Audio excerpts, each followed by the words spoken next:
Halo sahabat Indonesia, kita ketemu lagi dalam Opini Rudi. Kali ini saya ingin mengajak Anda untuk bernostalgia dengan orang yang sedang jatuh ketimpa tangga, terus kemudian keinjek orang. Namanya Muhammad Rizik Syihab. Ini kalau melihat dari apa yang dialami oleh Rizik Syihab, ya tadi seperti saya bilang, kayak orang jatuh ketimpa tangga, keinjek orang, kesiram cat, terus diinjek-injek sama kucing. Nah, ini Rizik Syihab. Nah, begitu masalahnya bertumpuk-tumpuk, ya mulai pelanggaran protokol kesehatan dengan mengadakan kerumunan, kemudian ujaran yang menyakitkan, kemudian ujaran yang tidak pantas kepada Presiden, kepada TNI, kepada Polri, dan ancaman pemenggalan orang. Nah, ini ditambah lagi FPI menjadi ormas yang terlarang gitu. Jadi FPI ini kalau di Indonesia sekarang sama dengan PKI. Jadi PKI itu juga organisasi terlarang, HTI juga sama. Jadi tiga-tiga ini, PKI, HTI, FPI ini adalah sama sebangun organisasi yang tidak boleh hidup di Indonesia. Nah, ini dilakukan oleh pemerintah.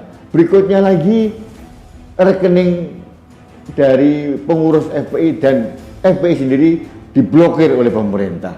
Nah, yang terbaru sahabat Indonesia, ini Rizik Syihab ini digugat oleh BUMN, yaitu PTPN 8 atas penguasaan ilegal tanahnya yang di Megamendung, yang dijadikan pondok pesantren agrokultural markas syariah, katanya begitu ya.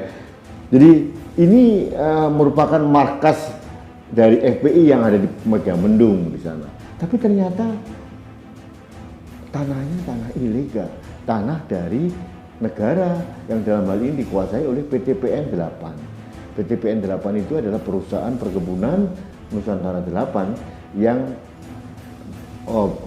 lokasi operasinya di Jawa Barat ya.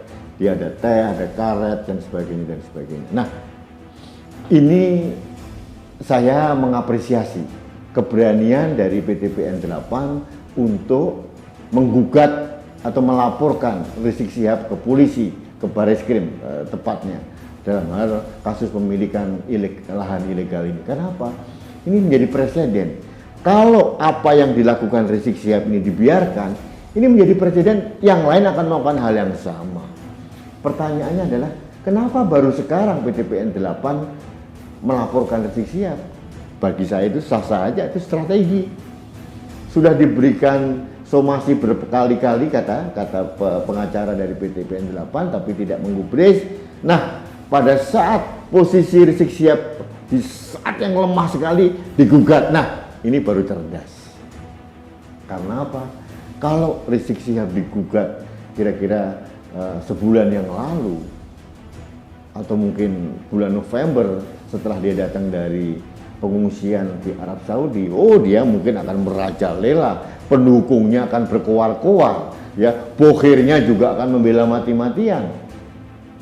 Kalau sekarang tidak ada yang berani membela Muhammad Rizik Syihab dalam kasus pemilikan tanah ilegal atau lahan ilegal milik PTPN 8 ini.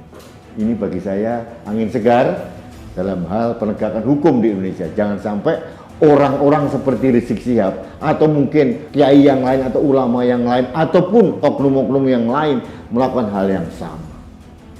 Tidak boleh menguasai tanah negara secara sepihak tanpa ada legalitas dari negara. Ini satu hal yang terlarang.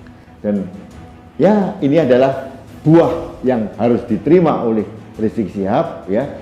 Dia menabur angin dan dia menuai badai, itu sah-sah saja.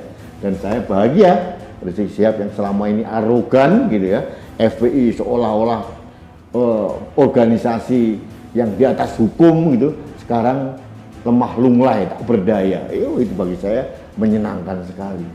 Dan saya mengapresiasi siapapun orang yang tersakiti, ya, seperti sahabat saya, senior saya, mentor saya, Mas Henry Yosodiningrat.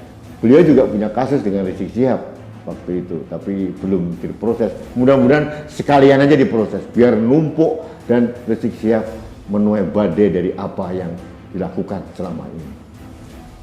Demikian sahabat Indonesia, opini saya singkat tentang Rizik Syihab.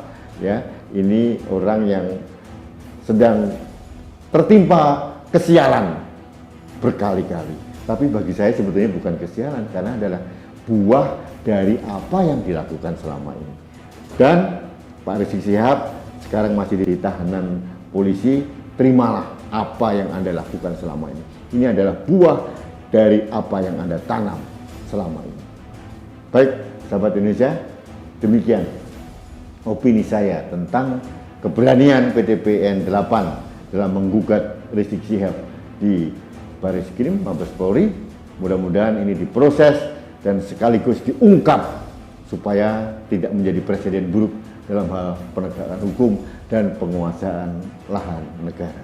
Terima kasih, jangan lupa like and subscribe kanal TV Anak Bangsa. Saluran yang kami pergunakan untuk menyuarakan hal-hal seperti ini, kegembiraan saya terhadap hidupnya hukum di Indonesia. Untuk apa? Hanya untuk menjaga Indonesia. Terima kasih, salam damai, Rudi S. Damai.